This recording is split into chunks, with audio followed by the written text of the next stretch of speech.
Что такое Крым во всероссийском масштабе? Так, кое-что, пупочка.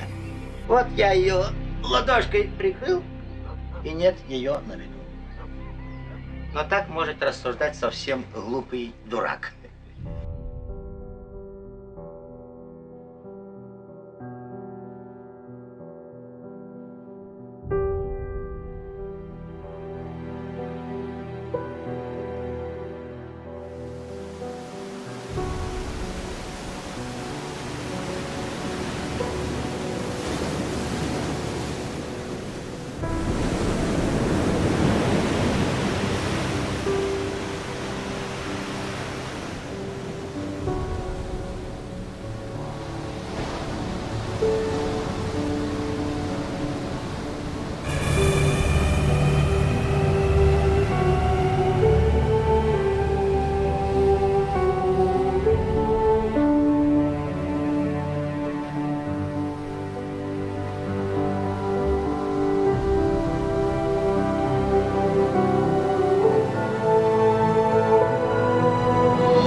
Миф – это сказание, передающее представление наших предков о происхождении мира, о явлениях природы, о богах и легендарных героях. Миф – это самое живучее явление, ибо внутри его ложных нагромождений всегда содержится правда, тот самый огонь, который бывает без дыма. Нет ни живых свидетелей, ни безупречных научных данных. Мы можем допустить, но не можем утверждать. Однако это не останавливает нас в поисках ответов. Мы ошибаемся, заблуждаемся, обманываемся, многократно наступаем на одни и те же грабли, но продолжаем искать эти ответы. Мы будем делать это снова и снова, ибо догадываемся, чувствуем, ощущаем и просто знаем, что в этих ответах сокрыт главный смысл. Сказывают, когда-то очень давно наша планета была сплошь покрыта водой, которая омывала один единственный континент – Пангея. Как и все в этом мире, когда-то он тоже разделился, образовав сначала две части – северную и южную.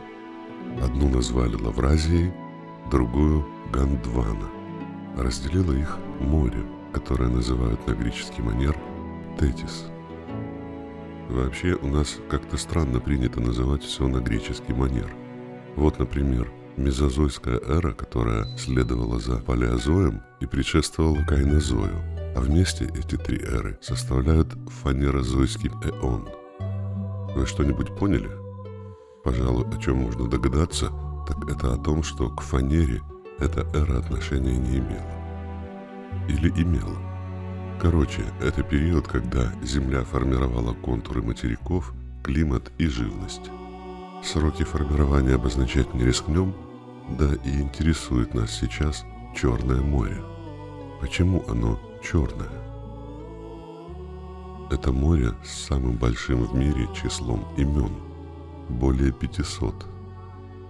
Среди них Миотическое море, еще соединенное с Каспием, океан, понт Оксинский, то есть море негостеприимное, потом понт Эксвинский, уже гостеприимное, также Тимарун, Киммерийское, Скифское, Синее, Черное, то бишь красивое, Сарматское, Таврическое, Сурожское, Святое, Корсуньское, глубинное, большое, великое, а главное – русское.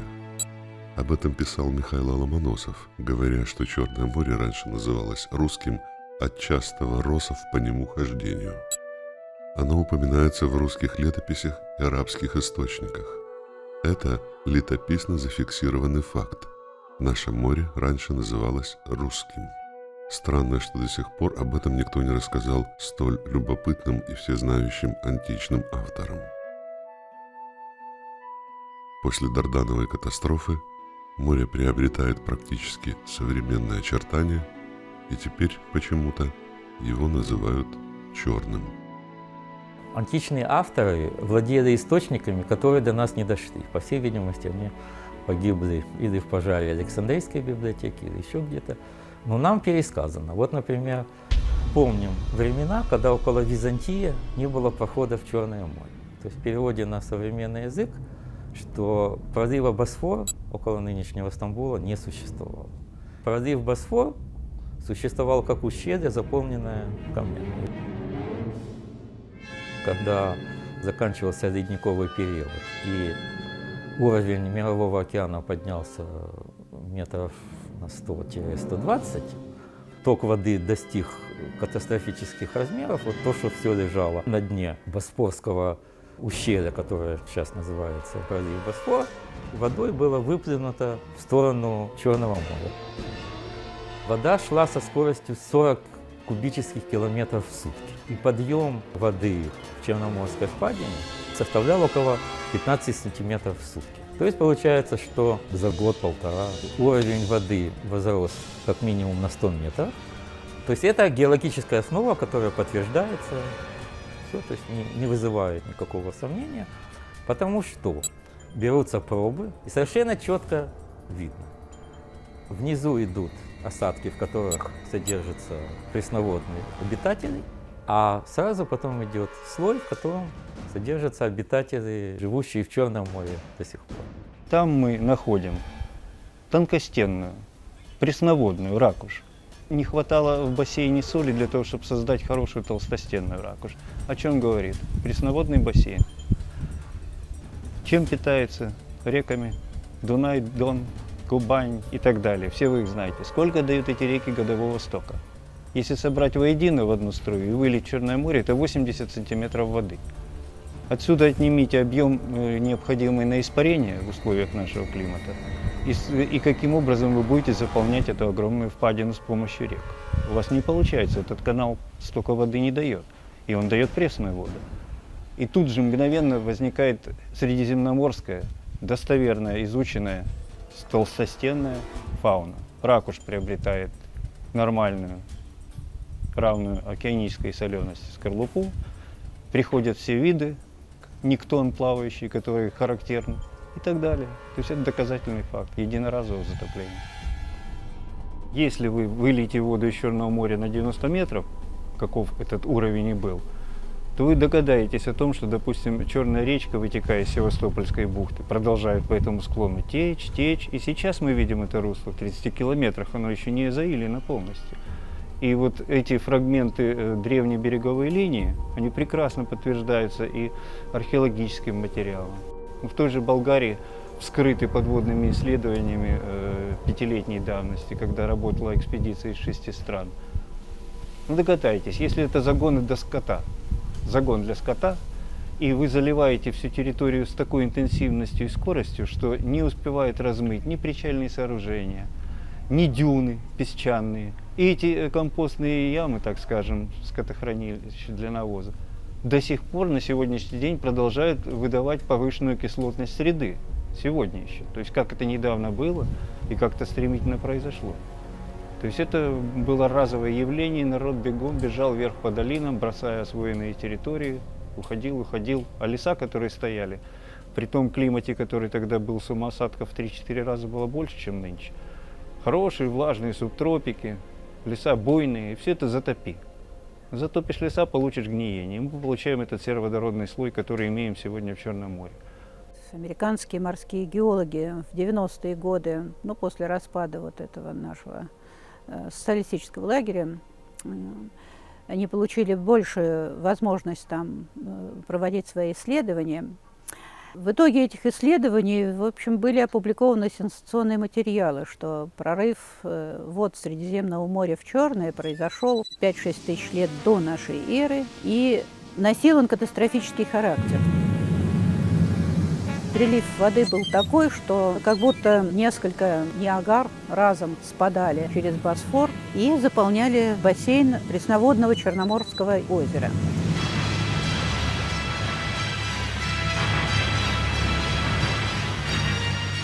Примерно за год этот бассейн наполнился и залил все шельфовые зоны. А поскольку заполнение вот этого бассейна произошло вот таким катастрофическим образом, то все пресноводные организмы разом погибли. Они, собственно, как говорят, и образовали вот этот сероводородный слой. Место, в котором сейчас находится Черное море, является глубочайшей поглощающей структурой на всем земном шаре. То есть вот глубина Черноморской впадины 16 километров. Я подчеркиваю, не глубина Черного моря, а глубина впадины, в которой находится Черное море. То есть там уже 14 километров осадков, плюс 2 километра 200 метров воды. Похоже, Черноморская впадина не рассматривается как самая глубокая из-за того, что после потопа была заполнена разного рода органическими отложениями. Тем не менее, это самый глубокий разлом на планете, который в свое время был, да и сегодня остается мощным местом силы. Планета живая, и она шевелится. И дно океана шевелится. Ну и Крым, понятное дело, тоже шевелится. Ну, если употребить специальный термин, то мы бы сказали мегаантиклинорий. То есть поднятие сводовое располагается по центру, в районе Ялты, Алушты. И тут мы видим максимальную высоту Яйл, а по крыльям этого поднятия Севастополь, Феодосия спускаются. Причем очень симметрично располагаются породы как на западе, так и на востоке. И вот вы возьмите дугу прогиба обычного лука, где у него наибольшее напряжение? Конечно, в центре, как у двояко опертой балки любой. Поэтому у нас и эпицентры самые мощные сосредоточены между Ялтой и Алуштой, а Севастопольский и Керченский трясет в 3 раза реже, хотя также сильно. Если мы будем опираться на самые известные очаги вулканизма, то нам придется вспомнить о Фиоленте с его подводным продолжением, массивом Ломоносова, и, естественно, о Карадаге на востоке. Как я говорил, симметричные структуры после Средней Юры работали оба вулканических этих центра. Если связанные с магматизмом еще упоминать, локальные очаги, то мы их очень много знаем. Ну, представьте себе поднимающийся расплав магмы, который нынче выглядит как Медведь-гора. Он не дошел до поверхности, он остыл, перекрытый вышележащими породами. Медленно остыл, сохранил форму приподнимающегося купола. И вот таких локалитоподобных, как буханка хлеба, структур на южном берегу много. Они приурочены к пересечению тектонических разломов и, как по наиболее простым путям, подъема магмы.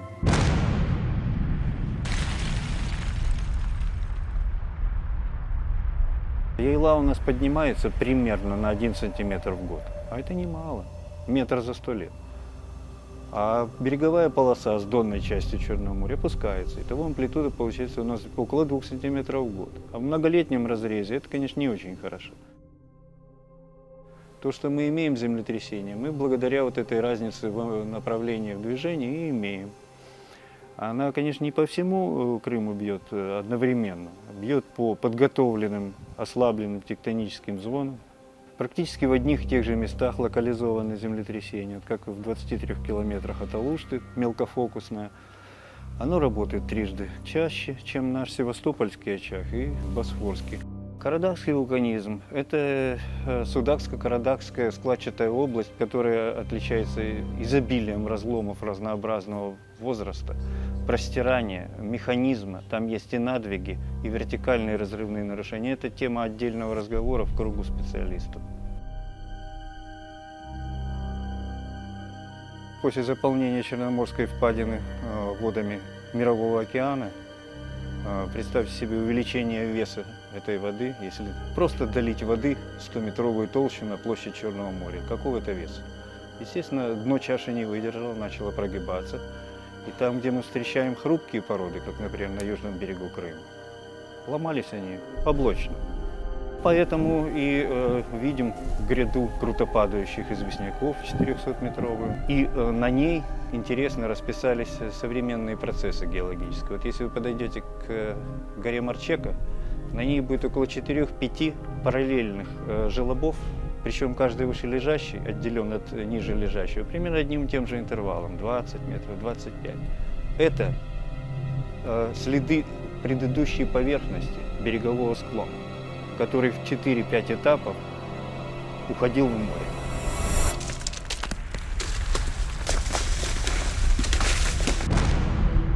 Последний раз в 1786-м Кучукуйский оползень двинулся. За одну ночь 150 метров в море вышел участок берега по фронту, имеющий около 2,5 километров. 8 деревень с мельницами с водяными, с дорогами. В течение одной ночи исчезли. Описывал, кстати, брат Дерибаса, который основал Одессу.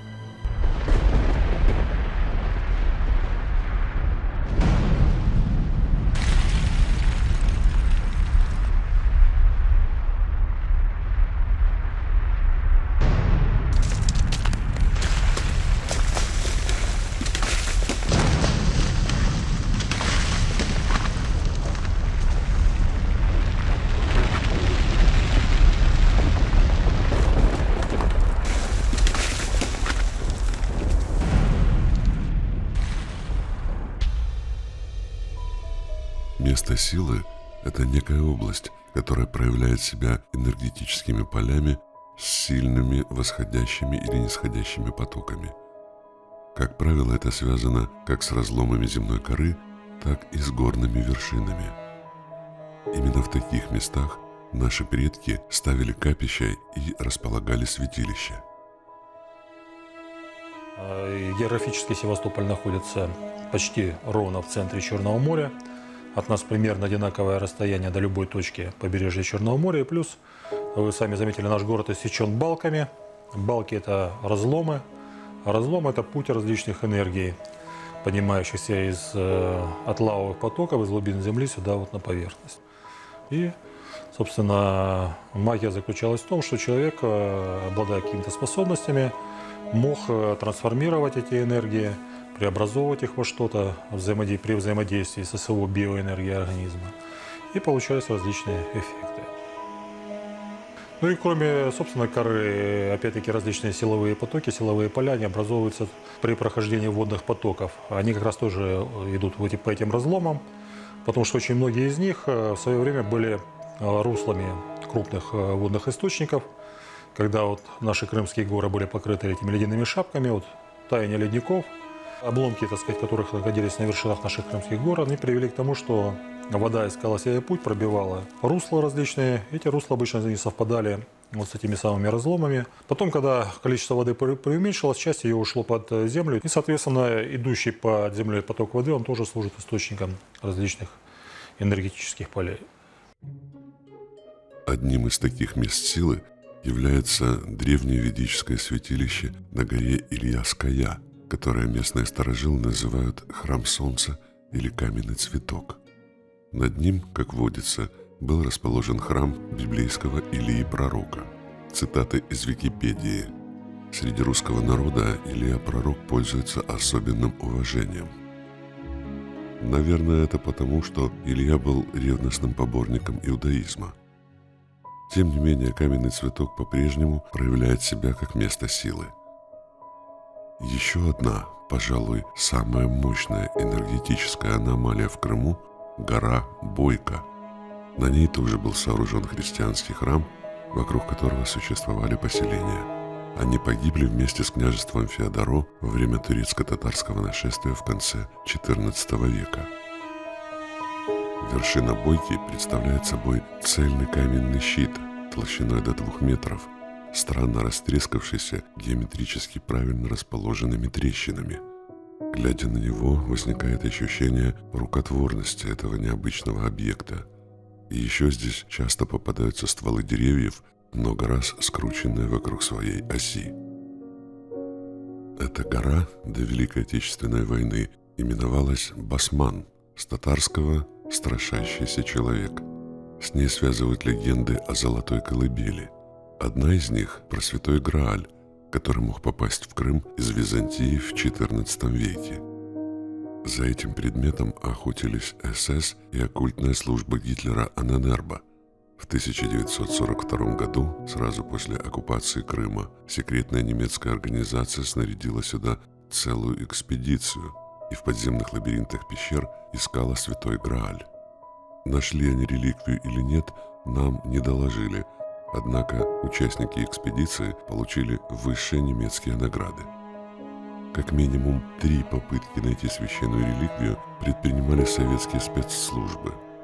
Одну из первых организовал секретный отдел НКВД во главе с Александром Барченко. Он считал, что Грааль – это чудотворный камень, многие сотни тысяч лет упавший на землю, и еще за 15 лет до оккупации Крыма искал его в районе горы Бойко.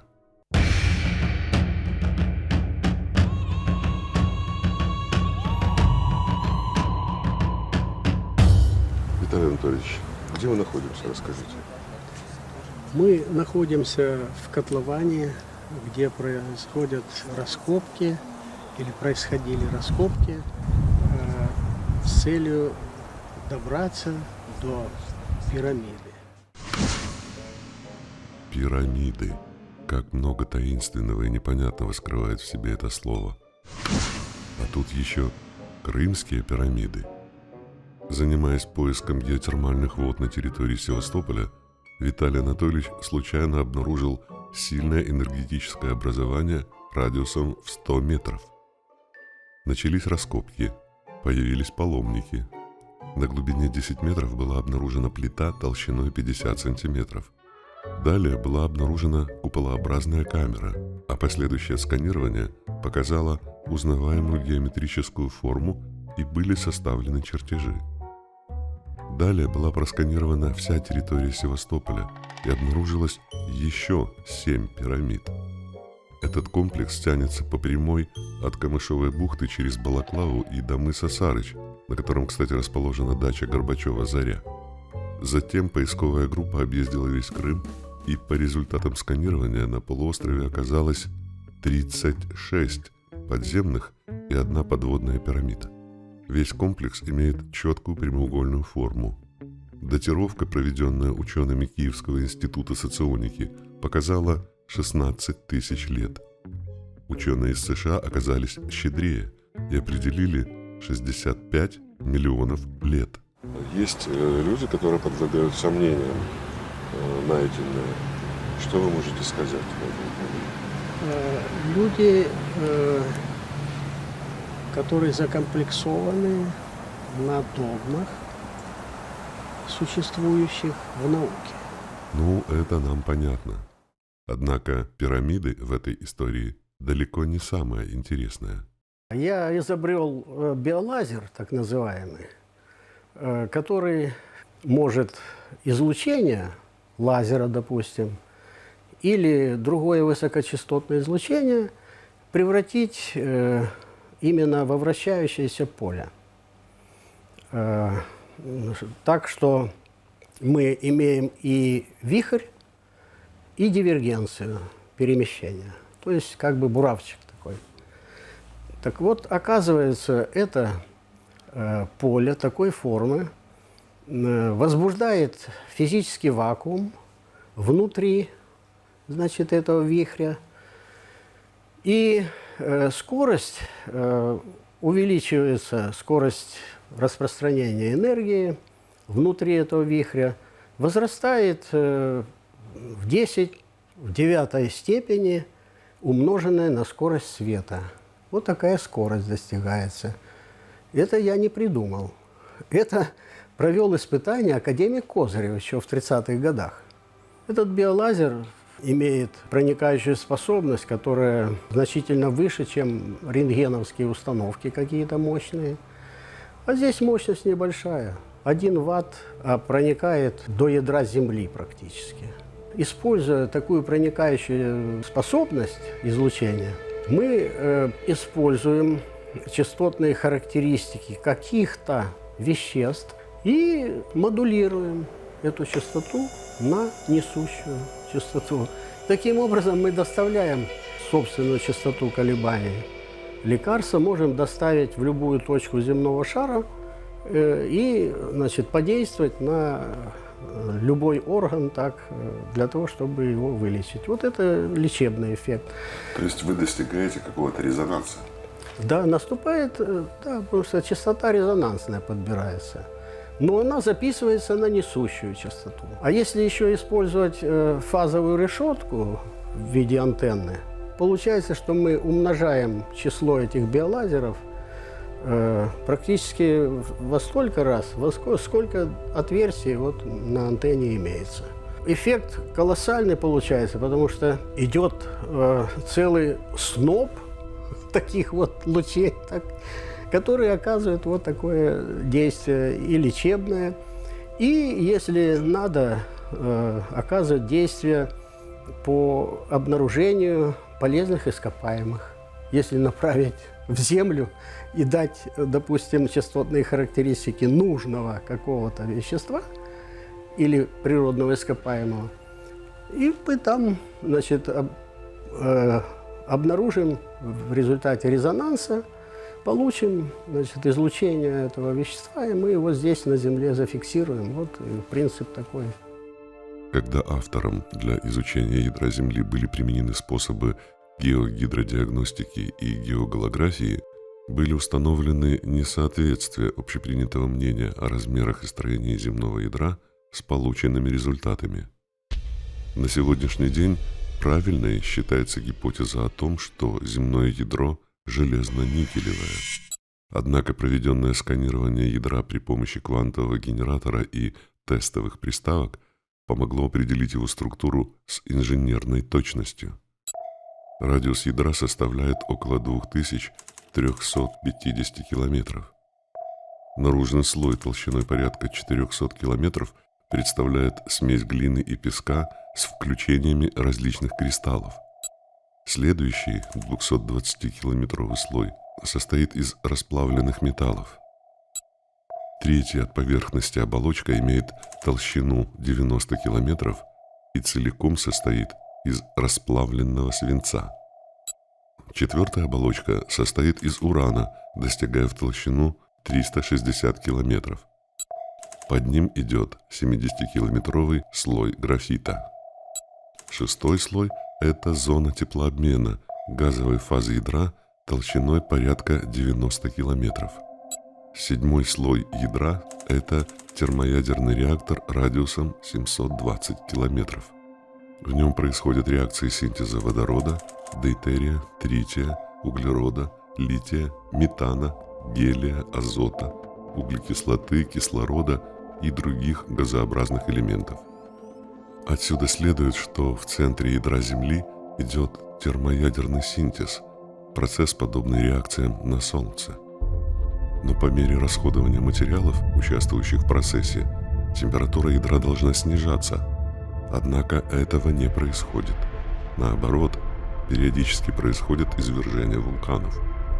Поэтому очень вероятно, что параллельно реакциям синтеза идут еще какие-то пока не обнаруженные процессы. Когда мы представили, что ядро Земли представляет собой несколько геосфер, и в частности, первая геосфера – это вот графитовая оболочка. Мы находим шунгит в районе деревни Шунга, Карелии. Берем образцы, сравниваем и находим эти же образцы в ядре. Вот мы записали частотные характеристики этого шунгита и проверили на графитовой оболочке ядра Земли. И вы знаете, совпало. Да, получили отклик, что да, совпадает. Это говорит о чем? О том, что вот этот шунгит, это графитовая оболочка какого-то ядра или ядра какой-то планеты, которая разорвалась. Либо это планета Фаэтон, либо еще какая-то другая. Ядро, которое в свое время упало на Мексиканский полуостров и земную ось завалило, и цивилизация исчезла из-за того, что возник цунами. Похоже, речь идет об одной из 3 лун, которые в давние времена, согласно ведическим текстам, вращались вокруг Земли и с которыми связано одно из даорийских летоисчислений от периода 3 лун. Разрушение луны Лели привело к всемирному потопу, а позднее осколком взорванной луны Фатты была смещена земная ось. Отсюда в нашем языке появились слова «фатальный» и «фатализм». Таким образом, у Земли осталась всего одна луна, которую предки звали Месяц, а теперь просто Луна. Вот представьте себе 3 светила под углом 120 градусов вот в пространстве, Вега, Капелла, Канопус, оболочка графитовая ядра Земли и пирамиды приемные и излучающие. Расчеты, проведенные группой Виталия Гоха, показывают, что все известные пирамиды нашей планеты имеют собственные и весьма четко определенные задачи. Так, Гималайские пирамиды и пирамиды Бермудских островов обеспечивают высокочастотный энергообмен земного ядра со звездой Капелла, мексиканские и английские со звездой Вега, а египетские, полинезийские и крымские со звездой Канопус. Одни из них выполняют функцию приемников, другие – передатчиков, что подтверждается обнаруженными в Севастопольской пирамиде кварцевыми излучателями и 3 высокочастотными каналами-волноводами. Расчеты, проведенные с помощью энтузиастов-астрономов из Крымской обсерватории, показали, что первостепенное значение для стабилизации движения Земли и ее энергообмена играют Вега, Канопус и Капелла. Ну, это напоминает трехфазную систему под углом 120 градусов в обмотке. Представляете, я как электрик сразу это все представил, что это, да, действительно. Именно поэтому они ориентированы одинаково. Да. Взаимодействие вот этих токов приводит к возникновению электромагнитных моментов, которые держат ось в определенном положении экватором к Солнцу и воздействие на частоту вращения. А еще Виталий Гох поделился весьма важной информацией в связи с проведенными исследованиями на разрушенной Чернобыльской электростанции. Если говорить о Чернобыльской катастрофе, надо акцентировать внимание на том, что все атомные станции в России и те, которые Россия за рубежом строила, за границей, они все поставлены, так сказать, на разломах, либо на куполах, нефтегазовых, газоконденсатных куполах, которые считались разломами. На самом деле там, значит, либо нефть, либо газ, либо газовый конденсат. Академик Велихов,